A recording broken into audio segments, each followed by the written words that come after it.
They say that there are 84,000 parts in the Pali Canon. How they count a part, I don't know. But the point is, there's a lot. But as St. John's like to say, it all comes down to one mind. And the mind has lots of different defilements, lots of different tricks. There's one of the passages in the canon where an elephant trainer says that dealing with an elephant, within a week you know all the elephant's tricks, the ways it would try to avoid being trained. But with a human being, he said human beings are hard to read.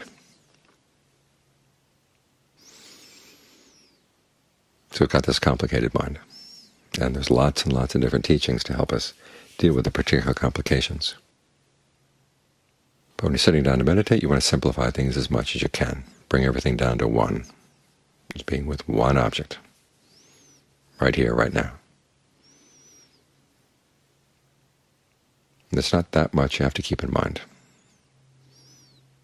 There are the Four Noble Truths, and each of them has a duty. And your duty right now is to develop the path. The path is going to be your breath, the mind with the breath.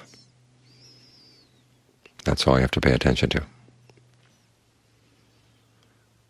And it may happen that troubles come up in the meditation, problems come up, and you can remember something you read that will help. But for the most part, try to file it away. Or as Ajahn Mun used to say, put it in the cabinet. All the books you've read, put them back in the cabinet, put them back on the shelf. And just be with your breath. Get to know the mind with the breath right here, right now, with as little interference as possible from what you may have read. When something comes up in the meditation and you wonder what it is, after the meditation you can go and find some reference to it. But don't let the books run your practice. You want the breath, the mind in the present moment to run your practice.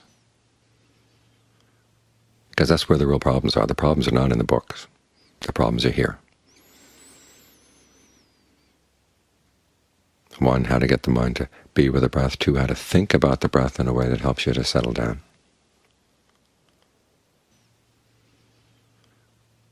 And the more you can bring your own ingenuity to this, the better.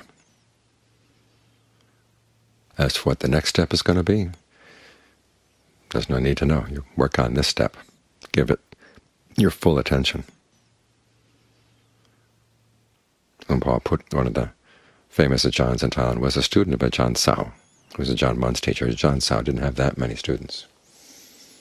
And Paul was saying that when people would come to meditate with him, he'd say, okay, repeat Bhutto, or focus on the breath. And they'd ask him, what's going to happen when I do this? And he said, don't ask, just do it. What does Bhutto mean? Don't ask, he'd say.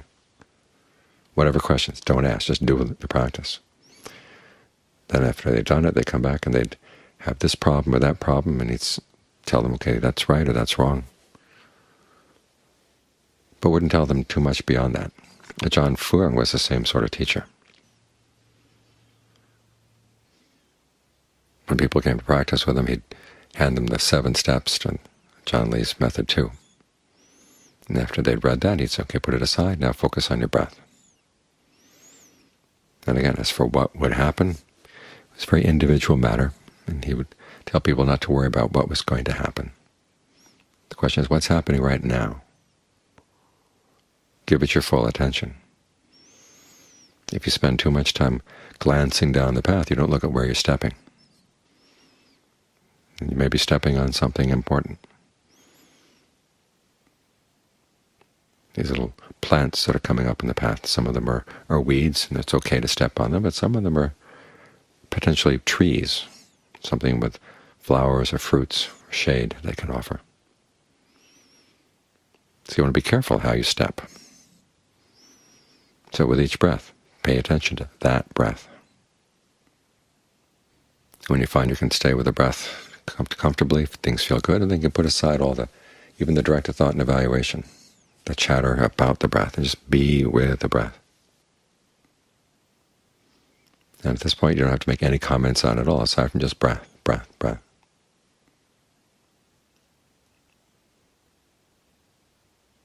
Remember one time I was practicing with Ajahn Fuang and be going in my alms round and just breath, breath, breath. And something in my mind said, this is dumb. You're not showing any intelligence at all. And then I realized, well, why do I have to be intelligent and commenting on the breath? What's there to be original about being in concentration? John Lee would often say, there are times when you have to be willing to be stupid. In other words, you don't have to have a clever comment on what you're doing right now. Just be with what you're doing.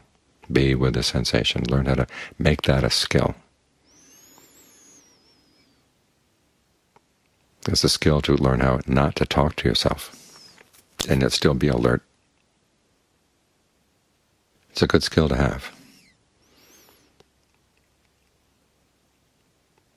It's like when I was learning Thai boxing back when I was a layperson. The very first thing they taught was how to get out of a clinch. In other words, your opponent's coming at you, how do you back off? So as not to expose yourself. The same thing's going to happen when things come up in the mind. Sometimes you're not ready for them. You're not ready to deal with them. So you've got to back off. You just got to go back into the concentration. You want to have this safe place. So make it solid. Make this a skill that you really know how to do.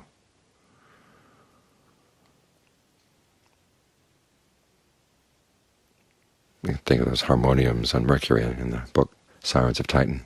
They don't have much to say. Just, here I am, here I am, here I am, and so glad you are, so glad you are, so glad you are. That's all the conversation is. But they're very happy. And the same can happen in your meditation. When you finally settle down, the breath is comfortable, everything's there, and you just learn how to maintain that without worrying about sounding intelligent to anybody else. You don't have to record your great insights. In fact, a lot of great insights are things you have to be afraid of. As you probably read something and you suddenly decide that your meditation experience confirms what you read. Watch out for that. So always be ready to pull out of the difficult situation. Just be still. Just focus on one thing. Bring everything right here. And don't be afraid that you're going to be dumb. The real insights come when you really are fully here and noticing what's going on its own terms. So learning is a treasure, and it's good to have some background, at the very least, in the basic steps of the path, the basic steps of the meditation. But don't let your learning clutter things up. And don't think that you have to have it all at your fingertips all the time. Otherwise, you're going to be like the proverbial lady in the Thai saying, the old lady who carries around a big bale of straw all the time. Yai hop fang. She knows that someday she may need a bale of straw, so she's got it on her back all the time. Don't carry your learning around that way. Put it back in the cabinet so you can give your full attention to the breath, this quality of intentness, citta in Pali. As part of the foundations of right effort, and it's in the basis of success, or the basis of power that lead you to concentration. The more you can give this your full attention right here to this one thing,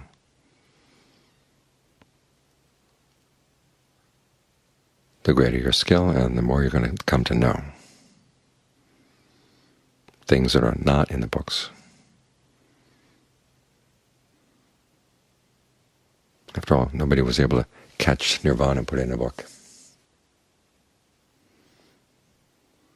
All we have are pointers. But here, what you want here is the real thing. This is where it's going to be found. So keep watching right here.